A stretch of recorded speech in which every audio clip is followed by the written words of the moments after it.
Sallallahu ala Muhammad, sallallahu alaihi wasallam, sallallahu ala Muhammad, sallallahu alaihi wasallam.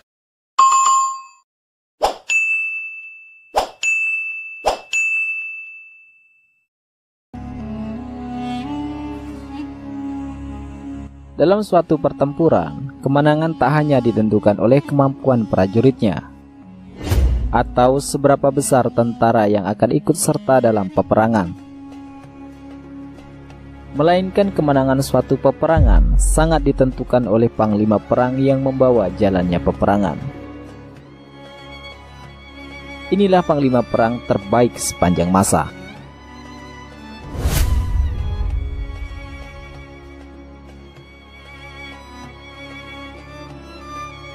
Di era Kekaisaran Romawi dan Kekaisaran Persia, Islam berkembang dan menyebar luas ke santero dunia. Dua kekuatan superpower itu bisa tumbang oleh para pejuang Muslim hanya dalam waktu 18 tahun saja. Penaklukan tersebut terus meluas hingga ke wilayah Eropa, Afrika, dan Asia Tengah. Di sepanjang era tersebut, muncul panglima-panglima perang besar yang mengukir sejarah di dunia Islam.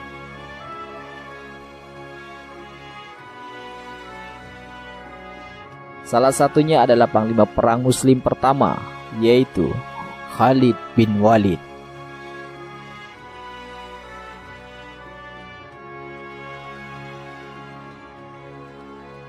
Khalid awalnya adalah musuh tentara Muslim. Namun, prajurit paling ditakuti di suku Quraisy ini kemudian hijrah ke Islam. Setelah itu, dia menjadi salah satu pemimpin militer Islam terbesar sepanjang masa.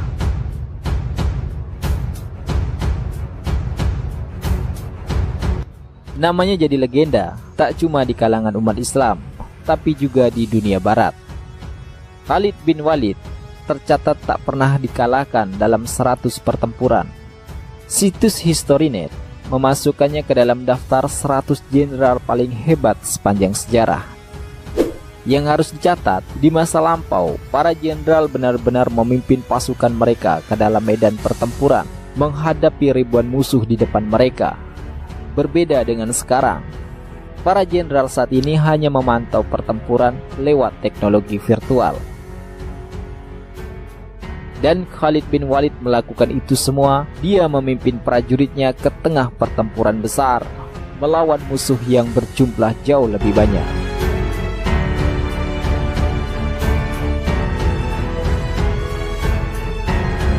Tak pernah sekalipun Khalid dikalahkan di medan perang.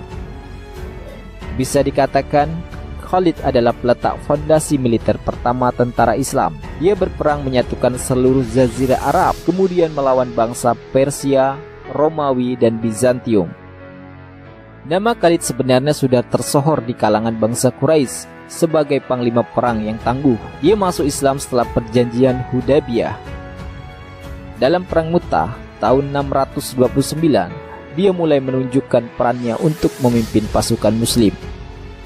Suatu ketika, Rasulullah SAW memperkirakan akan banyak korban saat pasukan Islam menghadapi tentara Kekaisaran Romawi Timur. Maka beliau menunjuk Zaid bin Haritsah, Ja'far bin Abu Talib, dan Abdullah bin Rawah untuk menjadi panglima jika salah satu tewas. Di Busrah, pertempuran pun pecah. Jumlah pasukan tak berimbang. 3.000 tentara Islam melawan sekitar 100.000 tentara divisi Romawi Timur. 3 panglima yang ditunjuk Nabi Muhammad SAW tewas dalam pertempuran.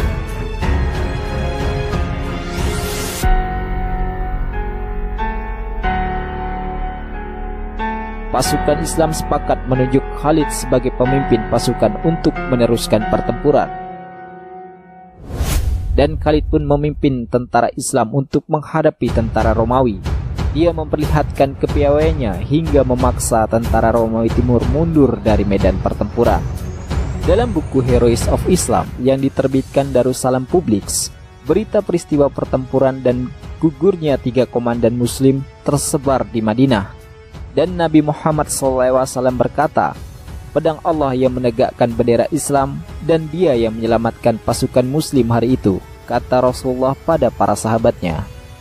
Itulah awal mula Khalid bin Walid digelari Saifullah atau pedang Allah. Nama itu menggetarkan musuh-musuhnya di medan pertempuran.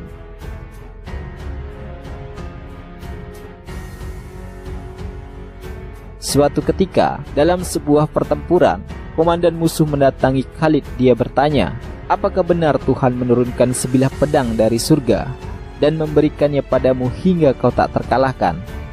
Khalid sebenarnya bisa saja menjawab iya dan membuat seluruh pasukan musuh ketakutan. Namun dia memilih berkata jujur. Tidak, kata Khalid, dan dia bercerita bagaimana ceritanya hingga menyandang nama itu.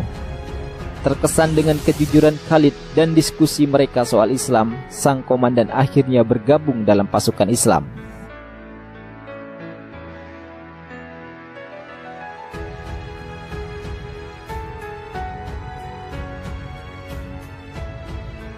Kehebatan Khalid juga terlibat saat pertempuran Yarmuk. Dia memimpin 40.000 tentara dan mengemban misi dari Khalifah Abu Bakar untuk menyatukan seluruh Timur Tengah di bawah bendera Islam. Musuh yang mereka hadapi adalah pasukan gabungan Armenia, Slavia, dan Ghassanid, dan juga pasukan Romawi Timur berjumlah 150.000. Dalam perang ini, pasukan Islam mencapai kemenangan telak. Mereka merebut Palestina, Suriah, dan Mesopotamia dari Kekaisaran Romawi Timur.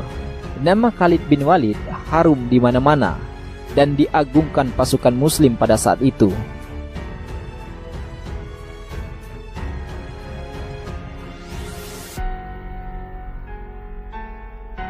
Agar dia tidak didewakan dan dipuja-puja oleh kaum muslimin yang bisa menimbulkan syirik, Khalifah Umar memberhentikannya dari jabatan panglima perang tertinggi pasukan muslim. Posisi itu diberikan kepada Abu Ubaidah. Khalid tak mempermasalahkan hal itu. Tanpa banyak tanya, Khalid pun melepaskan jabatan sebagai jenderal besar yang diembannya. Secara pribadi, dia mendatangi Abu Ubaidah dan untuk melapor sebagaimana prajurit melapor pada komandannya. Dia kembali ke medan perang sebagai prajurit, bukan panglima perang tertinggi lagi.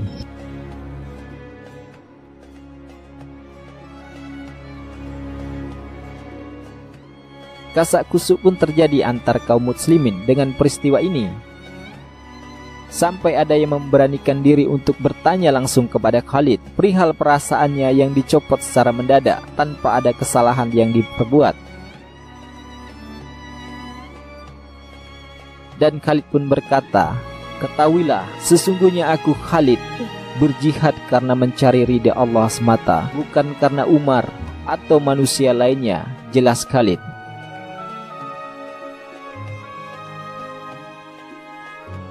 Disinilah kita dapat belajar betapa tulusnya Khalid berjihad menyerahkan hidup dan matinya hanya karena Allah semata. Tak sedikit pun menginginkan kepentingan duniawi yang hanya sementara ini.